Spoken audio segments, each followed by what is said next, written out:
Assalamualaikum warahmatullahi wabarakatuh. Kami dari kelompok 1 insya Allah akan mempresentasikan mengenai distribusi populasi. Untuk subbab yang pertama yaitu model populasi. Model populasi terdiri dari dua jenis. Yang pertama kemencengan atau kemiringan, yaitu derajat atau ukuran dari ketidaksimetrisan suatu distribusi data. Yang keduanya adalah keruncingan.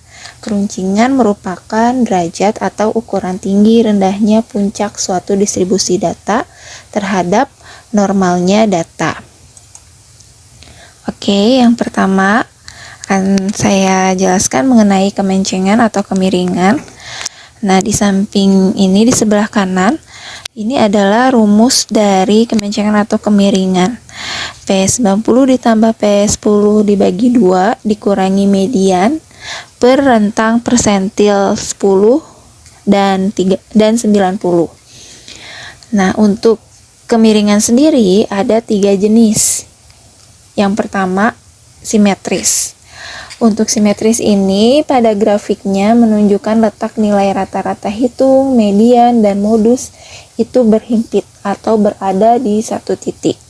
Yang kedua, yaitu miring ke kanan atau kemiringan positif, terlihat pada grafik. Yang kedua ini memiliki nilai modus paling kecil dan rata-rata hitung paling besar. Yang ketiga yaitu miring ke kiri atau kemiringan negatif. Untuk yang miring ke kiri, terlihat pada grafiknya itu memiliki nilai modus paling besar. Nah, ini berikut adalah contoh grafik dari kemiringan positif dan negatif atau miring ke kanan atau ke kiri ya. Di sini untuk yang simetris, rata, median, dan modusnya itu nilainya sama atau hasil perhitungan kemiringannya itu sama dengan 0.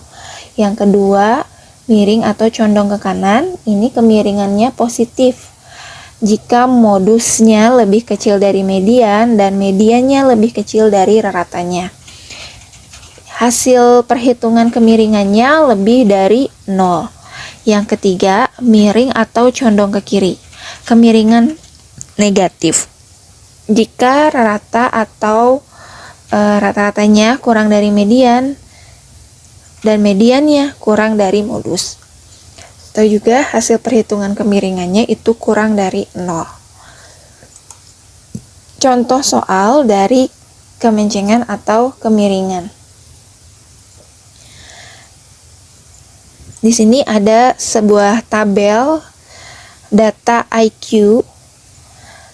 Nah, di tabel ini sudah dihitung frekuensi dan di sini bisa ditentukan juga berapa mediannya, persentil ke 10-nya, persentil ke 90-nya. Untuk ratanya ini sudah saya hitung secara terpisah. Dari tabel ini ratanya itu 110,01 dan modusnya 113,43. Dan kita hitung dengan menggunakan rumus yang di awal, ada di sebelah sini ya. Nah, ini kemiringan sama dengan persentil 90 ditambah persentil 10 dibagi 2 dikurangi median dibagi dengan rentang persentilnya. Maka didapat hasilnya itu negatif 0,0394. Dari sini dapat kita simpulkan bahwa kita lihat ya, kita memiliki nilai kemiringannya itu kurang dari 0.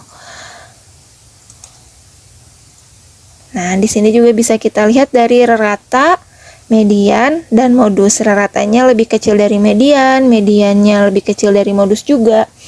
Dan kita lihat hasil kemiringannya itu kurang dari 0, maka disimpulkan bahwa kemencengan atau kemiringannya lebih condong ke kiri. Oke, selanjutnya. Yang selanjutnya adalah keruncingan.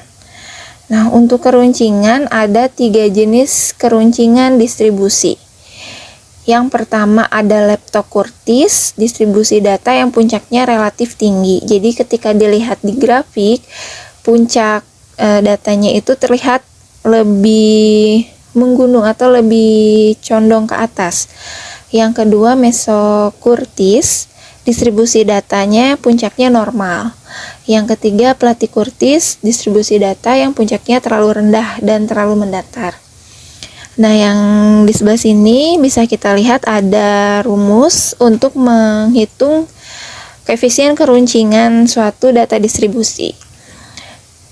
Rumusnya adalah Q per D. D itu adalah rentang persentil 10 sampai 90, sedangkan Q-nya adalah rentang persentil 75 dan 25 dibagi 2.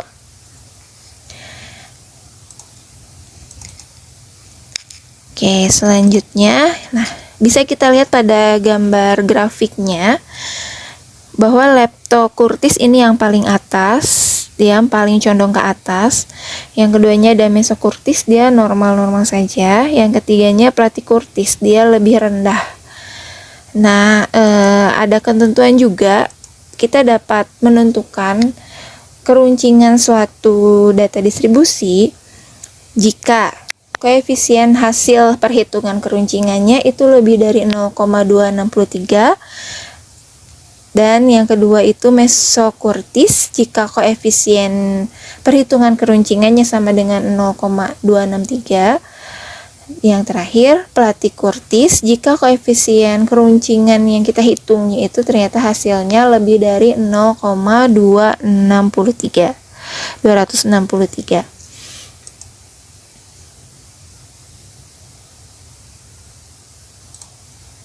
Nah, ini contoh soalnya. Di sini saya masih menggunakan tabel yang sama, yaitu tabel perhitungan dari IQ.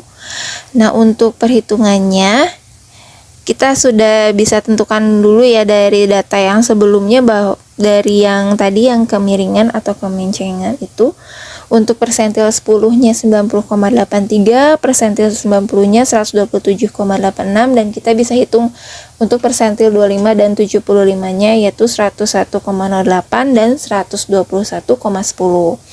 Dan kita masukkan ke dalam rumus keruncingan sama dengan Q per D atau rentang persentil 25 sampai 75 dibagi 2 dibagi lagi dengan rentang persentil 10 sampai 90.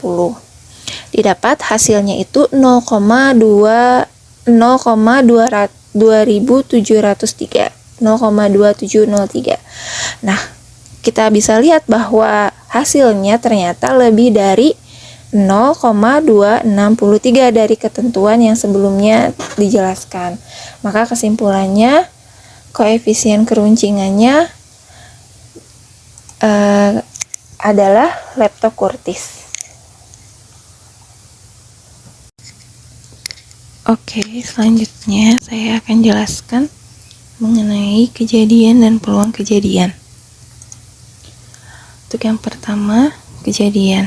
Definisi pertama, suatu kejadian adalah himpunan bagian dari ruang sampel. Contoh, diberikan ruang sampel S sedemikian sehingga T itu lebih dari sama dengan 0, di mana T itu adalah umur komponen elektronik tertentu dalam tahun. Maka kejadian A di mana komponen tersebut gagal sebelum akhir tahun kelima adalah himpunan bagian.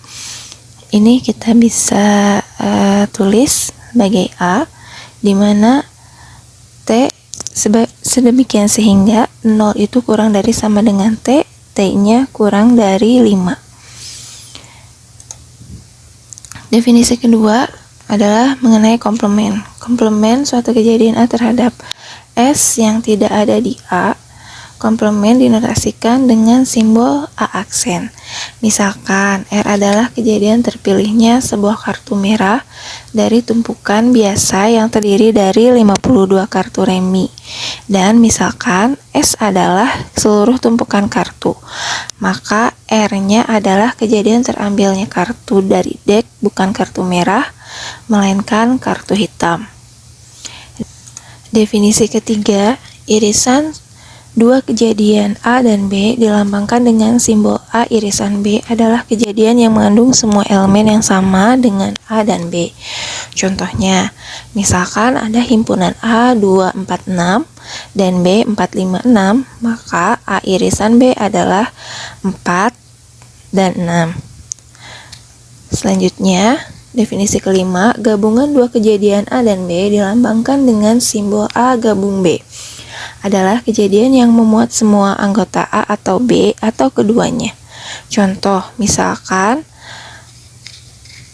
himpunan A sama dengan A, B, C. Himpunan B sama dengan B, C, D, E. Maka A gabung B, himpunan A gabung B adalah A, B, C, D, E. Selanjutnya, peluang kejadian. Peluang kejadian atau bisa kita sebut juga sebagai probabilitas, yaitu suatu kejadian A, yaitu jumlah bobot semua titik sampel di A. Oleh karena itu, peluang kejadian itu lebih besar dari sama dengan 0, tapi lebih kecil dari sama dengan 1.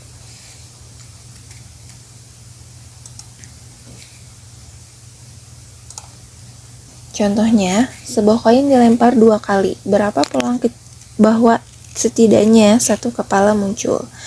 Kita untuk menjawab ini harus menentukan dulu ruang sampel percobaan. Ruang sampel percobaan ini adalah KK atau kepala-kepala, KE atau kepala ekor, EK ekor kepala, dan EE itu ekor-ekor. Jika A menyatakan kejadian paling sedikit satu kepala terjadi, maka himpunan A itu adalah kepala-kepala, kepala ekor, ekor kepala. Dan peluang dari munculnya setidaknya satu kepala itu 1/4 ditambah 1/4 ditambah 1/4 sama dengan 3/4. Itu adalah peluang kejadian. Nah, sekian presentasi dari saya mengenai model populasi dan peluang kejadian. Selanjutnya akan dilanjutkan oleh rekan-rekan saya, yaitu oleh Ibu Inggit, Ibu Ervika, dan Ibu Tantia. Terima kasih. Saya Inggit Pratiwi, selanjutnya yang akan kelompok kami bahas yaitu tentang ekspektasi. Apa itu ekspektasi dalam matematika? Dalam matematika biasanya kita akan mengenal ekspektasi itu adalah suatu nilai harapan. Ekspektasi matematis atau nilai harapan merupakan suatu konsep dasar yang digunakan untuk membangun atau menaksir ukuran-ukuran dalam statistik, seperti menaksir rata, varian, koefisien, dan korelasi. Nilai ekspektasi matematis yang pertama yaitu rata. Kita akan menaksir rata. Mari kita pahami contoh di bawah ini. Misalkan dua uang logam dilantunkan secara bersamaan sebanyak 12 kali. Misalkan X menyatakan banyaknya sisi gambar yang muncul pada setiap pelemparan. Maka X dapat bernilai 0, 1, atau 2. Misalkan pada eksperimen tersebut dicatat berapa kali muncul 0, 1, atau 2 sisi gambar pada setiap pelemparan dan diperoleh hasil masing-masing 3 kali, 4 kali, dan 5 kali. Berapa rata-rata banyaknya sisi gambar yang muncul pada setiap lemparan?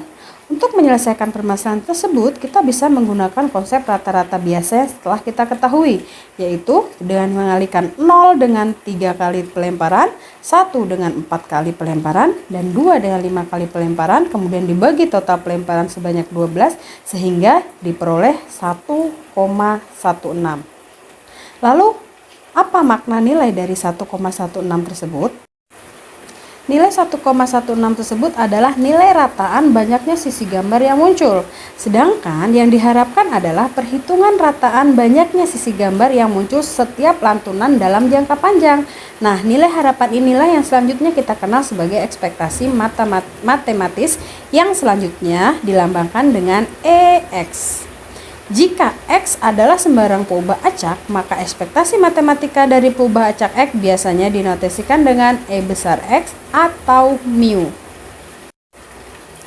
Definisi secara umumnya adalah jika X suatu peubah acak dengan distribusi peluang Fx, maka nilai harapan atau rataan X adalah mu sama dengan X besar X sama dengan sigma dari I mulai dari 1 sampai dengan N XI dikali Fxi untuk X diskrit. Sedangkan untuk yang kontinu kita bisa menggunakan integral negatif tak hingga sampai dengan tak hingga Xi dikali Fxi untuk X yang kontinu.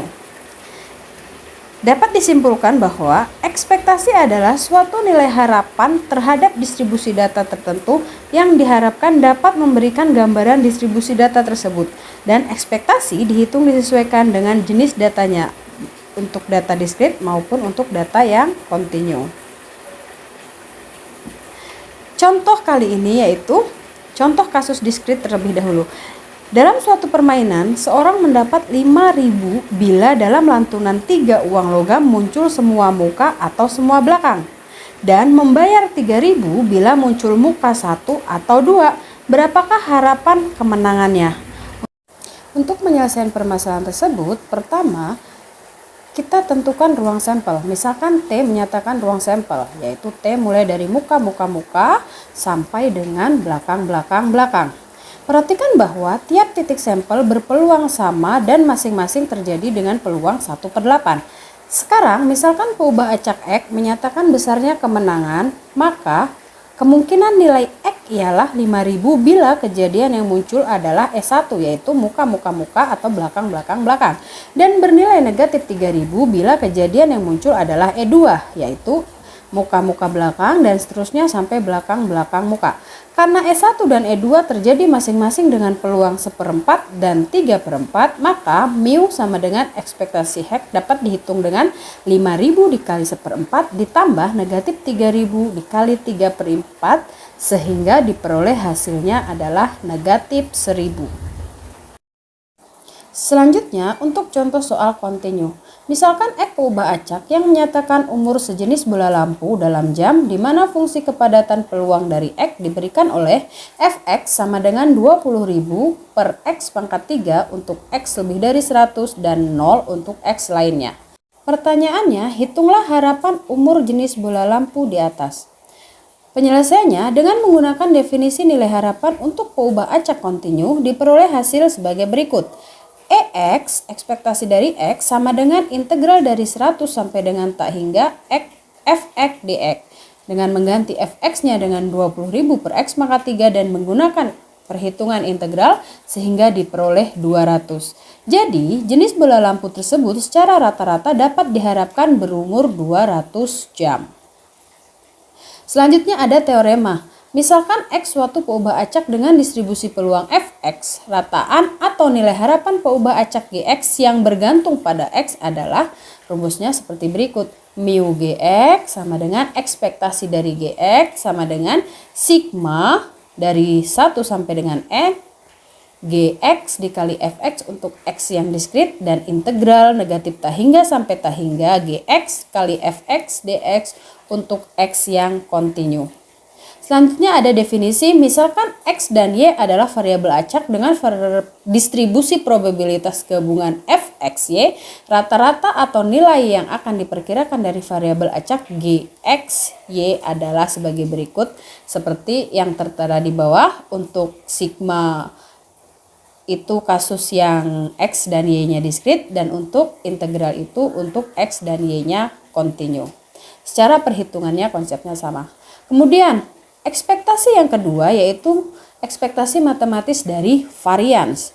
Varians merupakan ukuran keragaman atau ketersebaran suatu data peubah acak X atau varian distribusi peluang X dan dinyatakan dengan var X atau sigma kuadrat. Definisinya adalah, misalkan X adalah variabel acak dengan distribusi peluang Fx dan rata-rata mu, varian dari Fx adalah var X sama dengan sigma kuadrat sama dengan ekspektasi dari X dikurangi mu dikuadratkan sama dengan sigma X dikurangi mu kuadrat dikali Fx bila X diskrit dan menggunakan integral bila X-nya kontinu. Selanjutnya, nilai ekspektasi matematis dari covariance. Covariance adalah ukuran dalam statistik untuk melihat bagaimana perubahan dalam satu variabel dikaitkan dengan perubahan dalam variabel kedua. Secara khusus, covariance mengukur sejauh mana dua variabel terkait secara linear. Untuk definisi covariance itu sendiri adalah, misalkan X dan Y adalah variabel acak dengan distribusi probabilitas gabungan Fxy. Covarian dari X dan Y adalah sebagai berikut. Untuk X dan Y diskrit menggunakan perhitungan sigma dan untuk X dan Y kontinu menggunakan perhitungan integral. Pembahasan selanjutnya yaitu distribusi binomial. Distribusi binomial berawal dari percobaan Bernoulli. Jika percobaan Bernoulli menghasilkan sukses dengan peluang P dan gagal dengan peluang Q, di mana Q adalah 1 dikurangi P, maka distribusi peluang peubah acak binomial X yaitu banyaknya sukses dalam N percobaan bebas, yaitu Fxp sama dengan kombinasi dari Xn dikali P pangkat X dikali Q pangkat N dikurangi X, di mana X untuk nilai 0 sampai dengan N dan nilai 0 untuk X yang lainnya.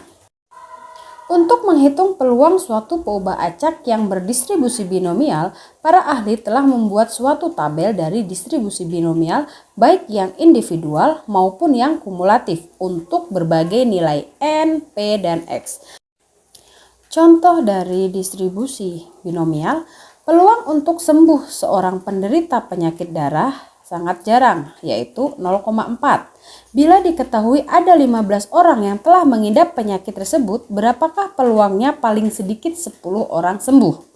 Untuk menyelesaikannya, peluang X lebih besar sama dengan 10, itu yang akan kita cari. Karena paling sedikitnya sembuhnya itu adalah 10.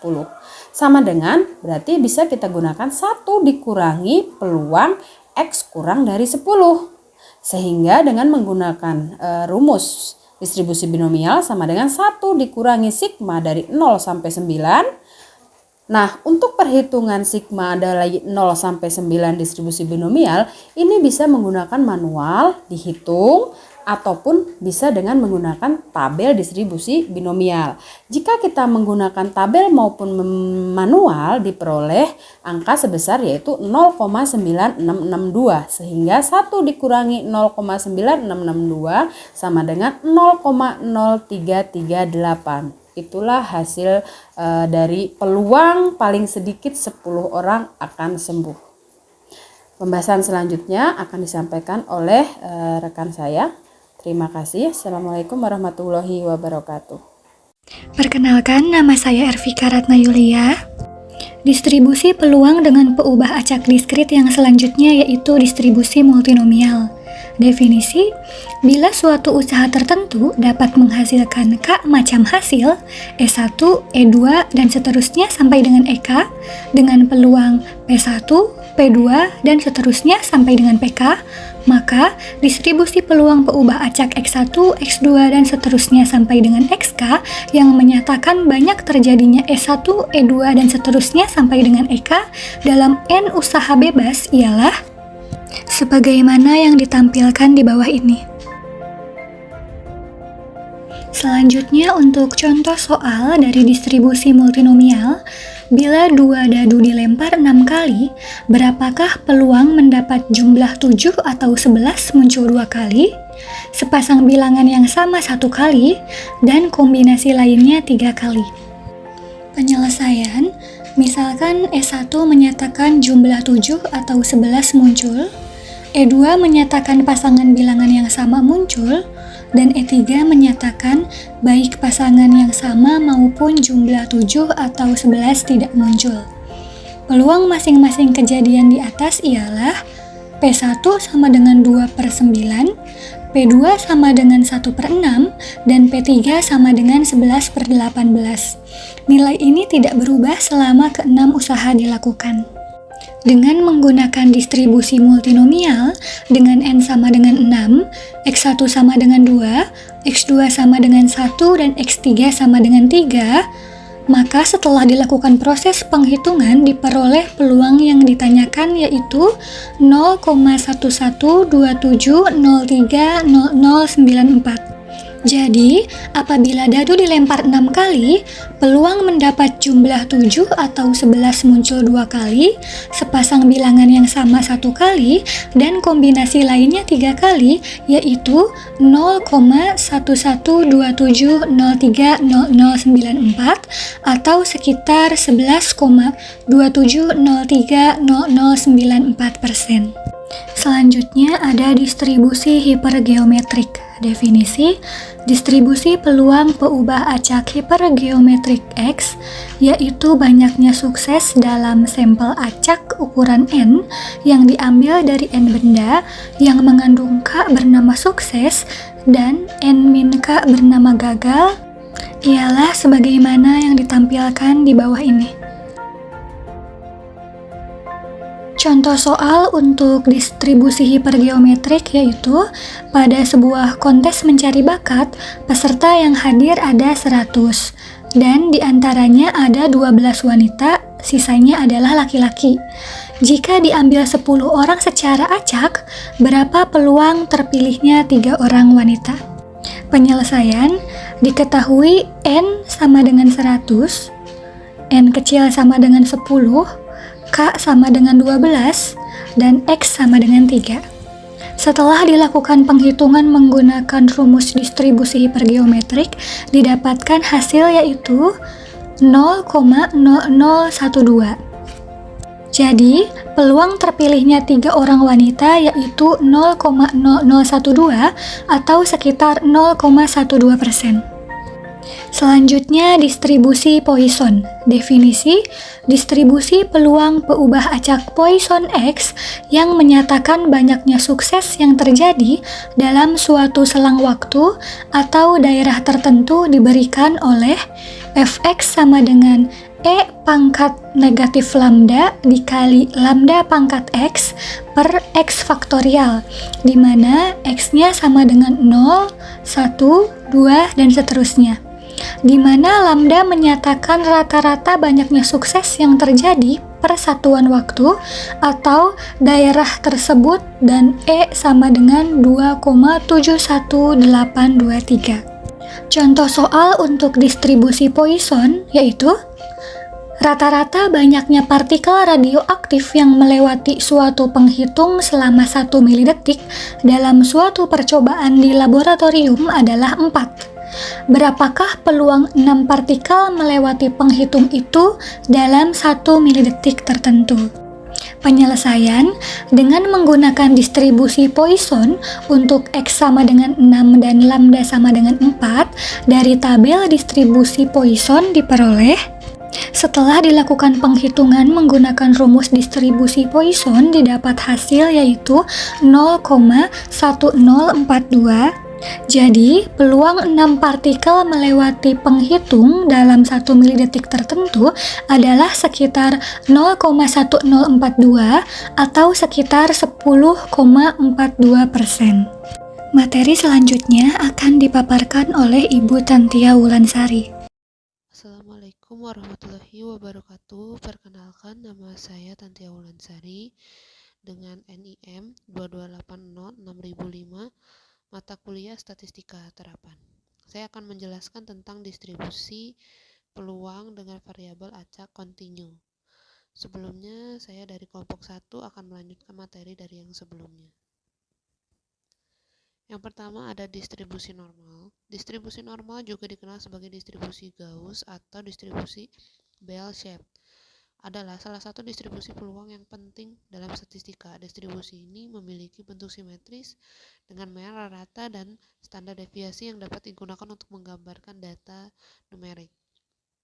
Distribusi normal ditandai dengan kurva lonceng yang khas, di mana sebagian besar data terkonsentrasi di sekitar rata.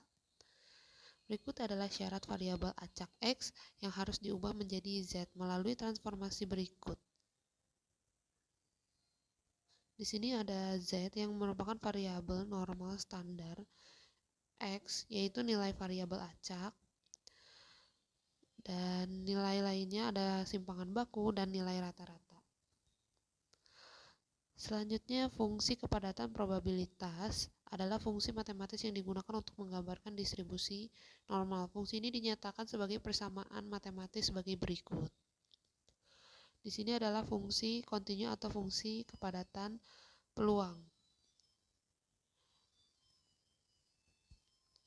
Selanjutnya adalah sifat-sifat distribusi normal. Yang pertama adalah bentuk kurvanya menyerupai lonceng dan simetris terhadap garis tegak yang memotong sumbu X tepat menjadi dua bagian sama yang besar. Yang kedua adalah nilai rata-rata median dan modus berada di titik yang hampir sama sehingga berimpitan. Yang ketiga, kurva tidak berada di bawah sumbu X, artinya fx itu lebih daripada 0. Yang keempat, fungsi peluang tertinggi berada di X sama dengan U. Yang kelima, kurva berupa asimtot datar sumbu X, artinya kurva tidak pernah menyentuh sumbu X jika kurva diperpanjang. Yang keenam, luas bangun di bawah kurva di atas sumbu X memiliki nilai maksimal 1. Hal itu karena luas bangunnya menunjukkan nilai peluang jika dibagi tepat di bagian tengah hingga memotong sumbu X sama besar. Maka peluang setiap bagiannya adalah 0,5. Berikut adalah kurva distribusi normal.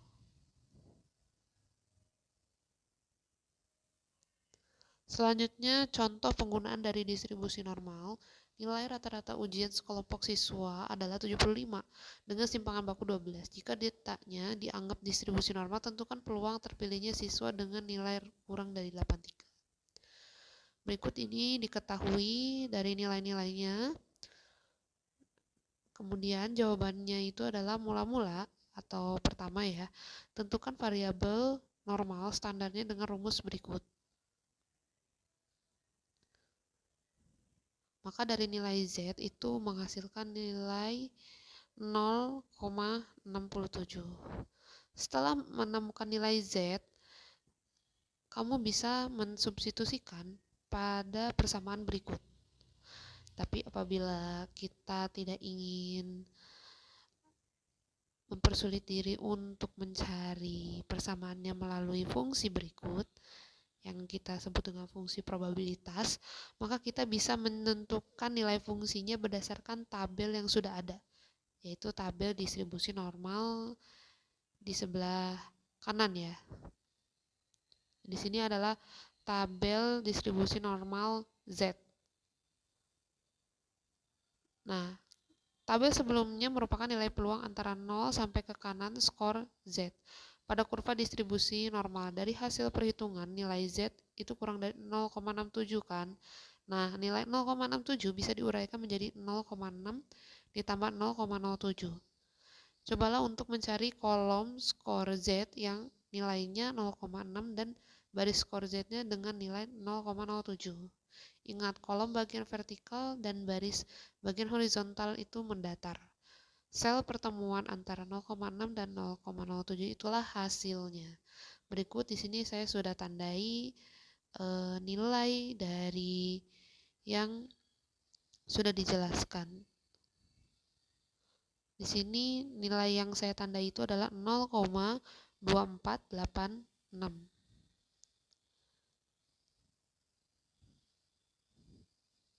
Baik, berikutnya itu adalah tentang distribusi student atau disebut dengan distribusi T.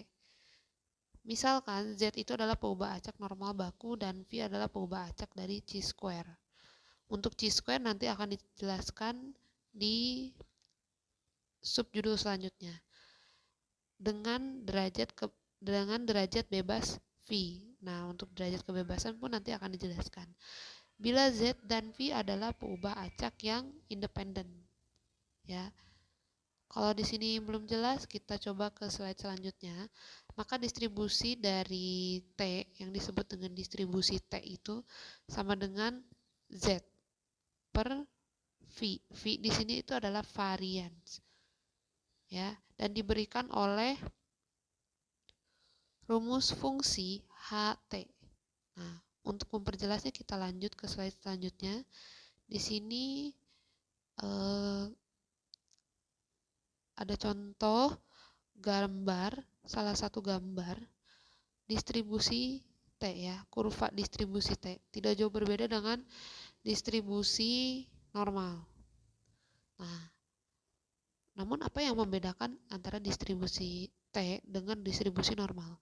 Perbedaan antara distribusi T dan distribusi normal adalah ukuran sampel. Distribusi T digunakan untuk ukuran sampel kecil, ya, biasanya kurang dari 30. Sementara distribusi normal lebih tepat digunakan untuk ukuran sampel yang jauh lebih besar. Yang kedua itu adalah derajat kebebasannya. Distribusi T memiliki parameter derajat kebebasan yang mempengaruhi bentuk distribusinya. Sementara distribusi normal tidak memiliki parameter derajat kebebasan. Artinya, distribusi T itu memiliki derajat kebebasan. Nah, berikut adalah derajat kebebasan. Derajat kebebasan adalah parameter penting dalam distribusi T yang mempengaruhi bentuk distribusi tersebut. Derajat kebebasan didefinisikan sebagai jumlah observasi yang memberikan kontribusi terhadap perhitungan statistik tertentu. Semakin tinggi derajat kebebasan, distribusi T akan semakin mendekati distribusi normal. Selanjutnya, contoh penggunaan distribusi T. Cari K yang memenuhi P dalam kurung K dikurang K kurang dari T kurang dari negatif 1,761 sama dengan 0,045. Untuk sampel acak berukuran 15 yang diambil dari suatu distribusi student atau distribusi T. Berikut adalah bagian dari pembahasannya. Untuk tabelnya ada di slide selanjutnya. Nah, dari tabel distribusi T terlihat bahwa 1,76 itu terlihat bahwa 1,761 ialah nilai T 0,05 bila V sama dengan 14, jadi negatif T 0,05 sama dengan negatif 1,761 karena K dalam soal ini berada di sebelah kiri. Negatif T 0,05 sama dengan negatif 1,761. Maka ambillah K sama dengan negatif T alfa. Selanjutnya, dari gambar tersebut diperoleh 0,045 sampai 0,045 sama dengan 0,05 dikurangi alfa atau alfa sama dengan 0,005, ya. Nah, setelah diketahui, maka kita lihat hasil gambarnya untuk kurva dari distribusi T dari soal sebelumnya, ya. Kita bisa tahu bahwa T itu 0,005. Kita bisa tahu titiknya sebelah mana dan persis K-nya itu sebelah mana, ya. Kurang lebih seperti ini. Baik, selanjutnya distribusi C kuadrat, uji goodness of fit C square. Digunakan untuk menentukan seberapa baik proporsi frekuensi yang diamati dalam sampel cocok, ya, sampel yang cocok maksudnya, atau tidak dengan proporsi frekuensi yang diharapkan dalam hipotesis 0. Uji C kuadrat dapat digunakan ketika ada dua atau lebih kategori yang terlibat dalam perbandingan. Selanjutnya ini adalah rumus sebagai C kuadrat persen dan digunakan untuk menghitung statistik C kuadrat. Nah, di sini ada rumus C kuadrat sama dengan sigma F dikurangi E kuadrat, dalam kurung kuadrat, dibagi dengan E. Di sini F adalah frekuensi yang diamati dalam data, sedangkan E adalah frekuensi yang diharapkan.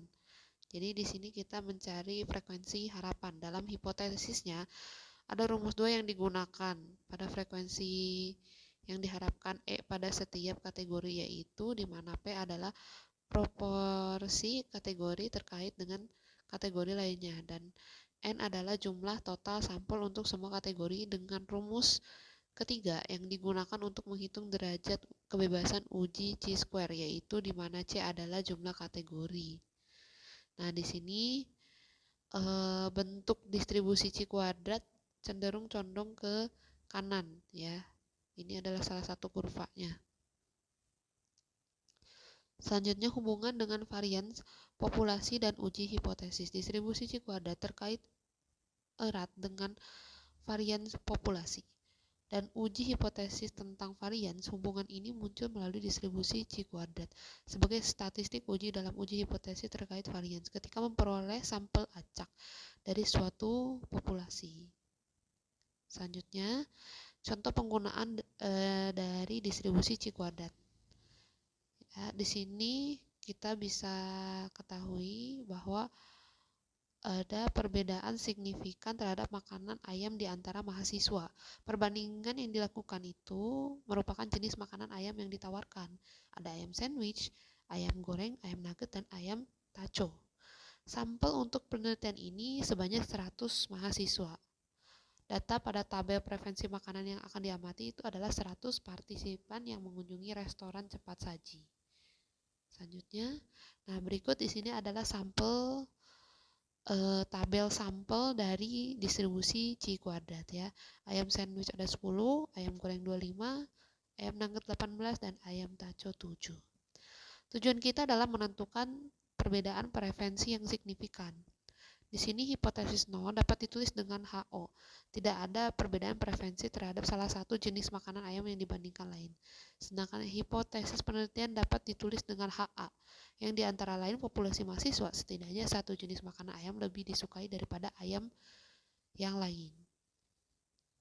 Berikut adalah hasil dari frekuensi harapan pada ayam ya, yang kita teliti. Yang pertama itu menetapkan tingkat resiko yang terkait dengan hipotesis 0.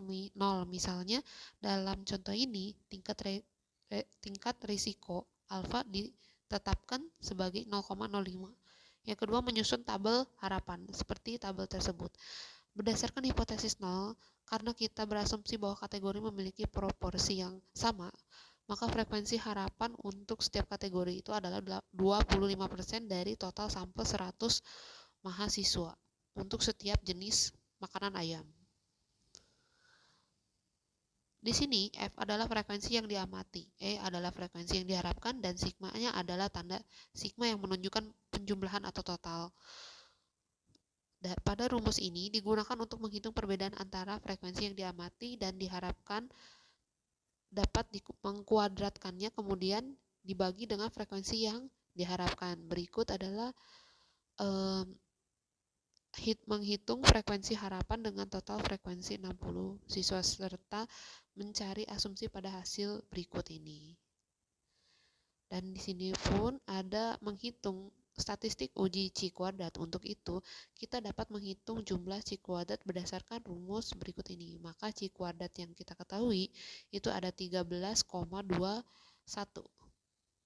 Kemudian untuk menghitung frekuensi harapan dengan total frekuensi 60 siswa serta mencari asumsi pada hasil berikut itu yaitu dengan nilai FE. Ya, ini telah dijelaskan sebelumnya, bisa di-skip.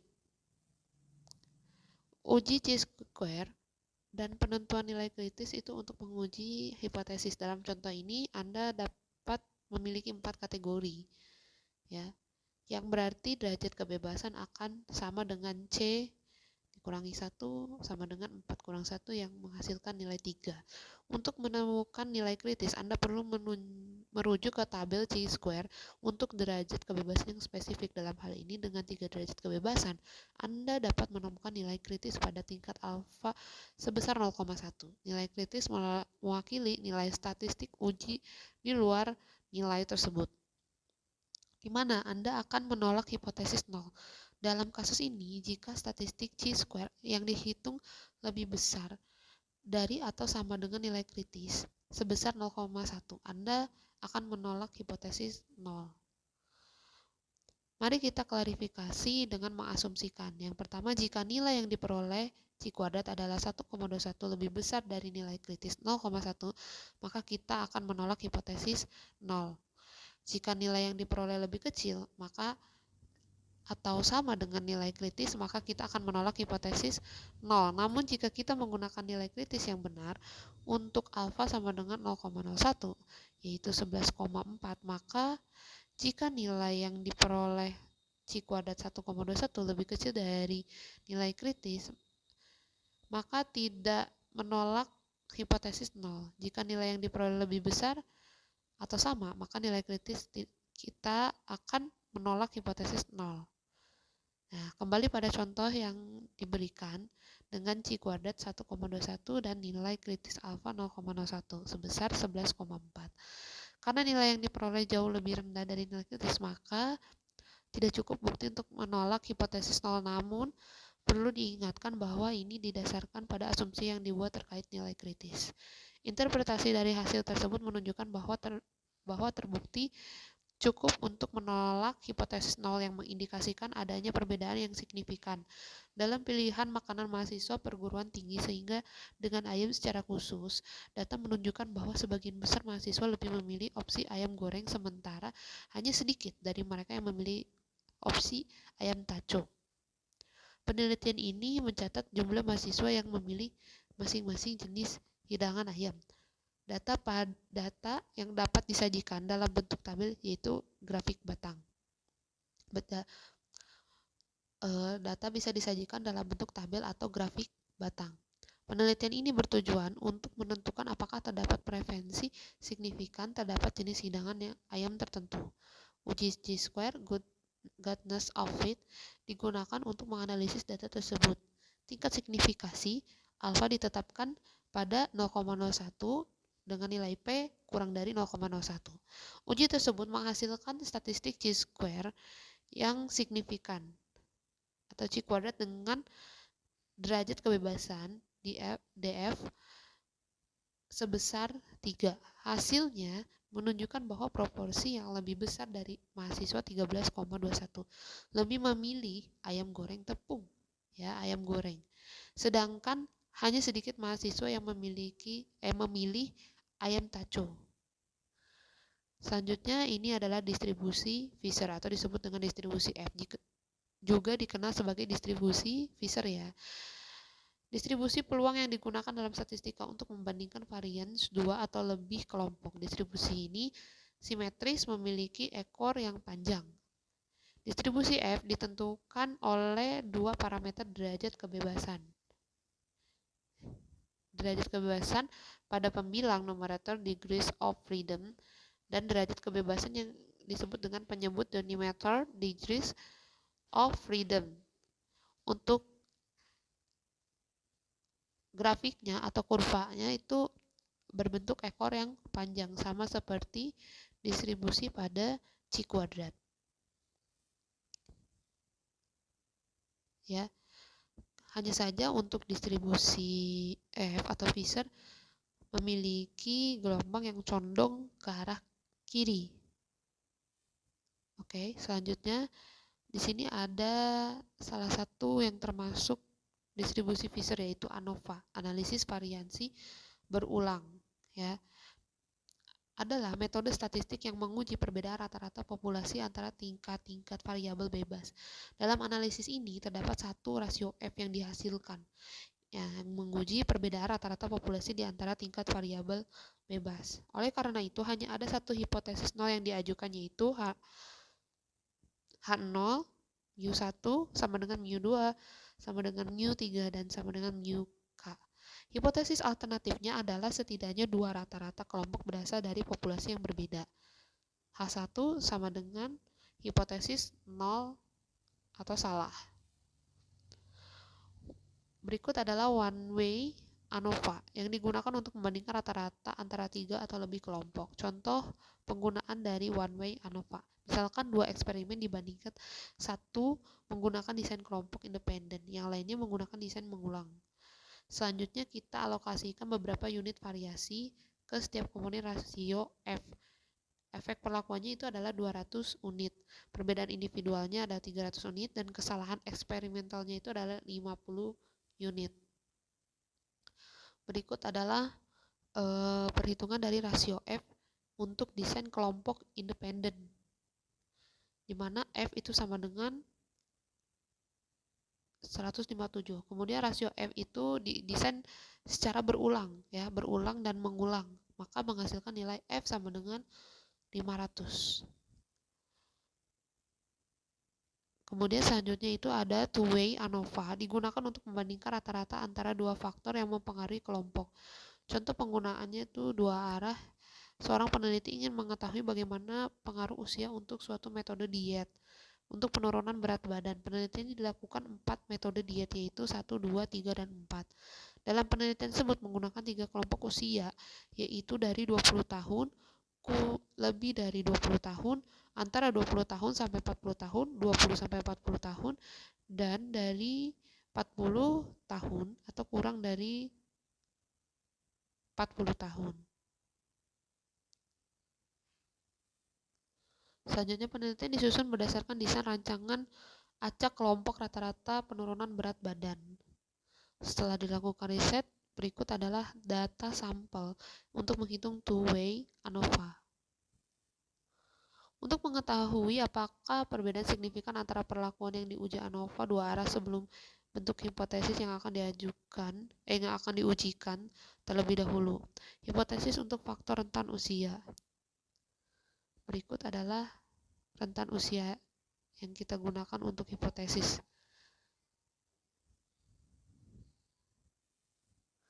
Selanjutnya dari data pada tabel dapat diketahui banyaknya kelompok atau baris, banyak perlakuan atau metode, kolom, dan jumlah data, yaitu banyaknya blok. B sama dengan 3, banyak perlakuan kolom yaitu K sama dengan 4, banyaknya datum N, B kali K sama dengan 3 kali 4 sama dengan 12, yang menentukan degrees of freedom DF atau derajat kebebasan. Nah, untuk derajat kebebasan yang pertama itu nilainya 2 dan derajat kebebasan yang kedua itu nilainya 3. Dengan beberapa informasi yang dibentuk menghasilkan sebuah tabel ANOVA dua arah yang belum selesai seperti berikut. Ini tabel sementara ya untuk menentukan nilai selanjutnya.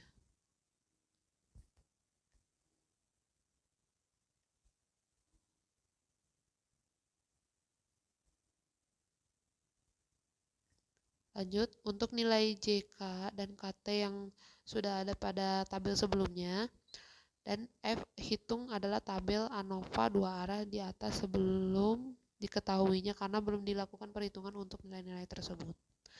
Berikut adalah menghitung sum of square atau SS atau jumlah kuadrat JK. JKB itu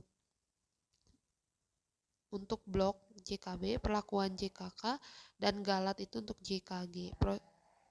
Proses perhitungan JKB, JKK, dan JKG dilakukan seperti proses pengerjaan berikut. Berikut adalah tabelnya.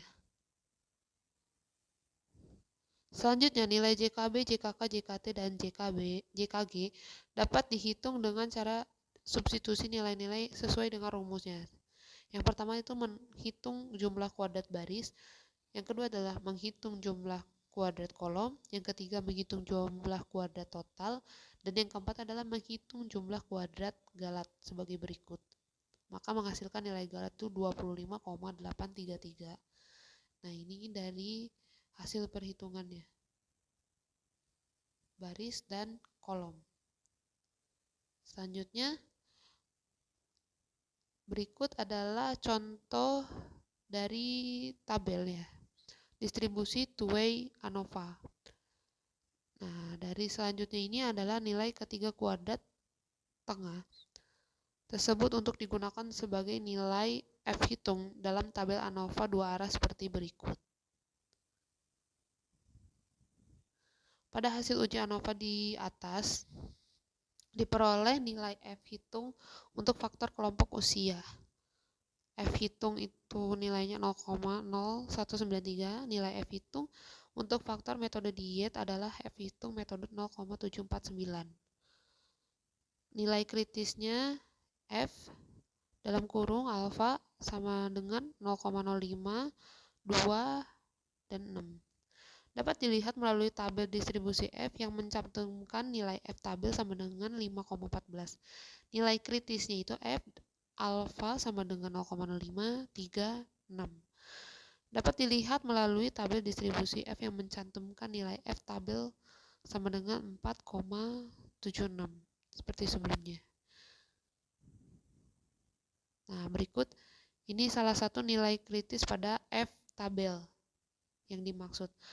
Terakhir adalah melakukan penarikan kesimpulan dengan cara membandingkan nilai F hitung yang diperoleh pada tabel ANOVA dua arah dan nilai F tabel. Penarikan kesimpulannya itu nilai F hitung dan F tabel sebagai kategori rentan usia dan metode diet. Nah, dari hasil perhitungan tersebut, kesimpulannya tidak ada perbedaan rata-rata penurunan berat badan yang signifikan dalam kategori metode diet apapun. Artinya dengan metode diet apapun, perbedaan dari rata-rata penurunan berat badan akan tetap sama dan tetap signifikan dan tidak ada perbedaan. Ini berdasarkan hasil masing-masing rentan usia, baik rentan usia dan adapun berdasarkan rentan faktor lainnya ya. Jadi nilai berdasarkan rentan metode diet ya, berdasarkan. Jadi yang pertama itu, kesimpulannya tidak ada perbedaan rata-rata penurunan berat badan yang signifikan untuk rentan usia. Dan yang kedua, tidak adanya perbedaan untuk rata-rata penurunan berat badan dengan kategori metode diet. Intinya, kesimpulannya itu adalah dari keseluruhan maupun metode diet maupun rentan usia, hasilnya akan tetap signifikan dan memiliki perbedaan rata-rata dari setiap penurunan berat badan. Artinya, penurunan berat badan itu bisa menyesuaikan. Mungkin segitu saja dari saya. Sekian dan terima kasih. Rasa bukan matematika yang melibatkan logika. Wassalamualaikum warahmatullahi wabarakatuh.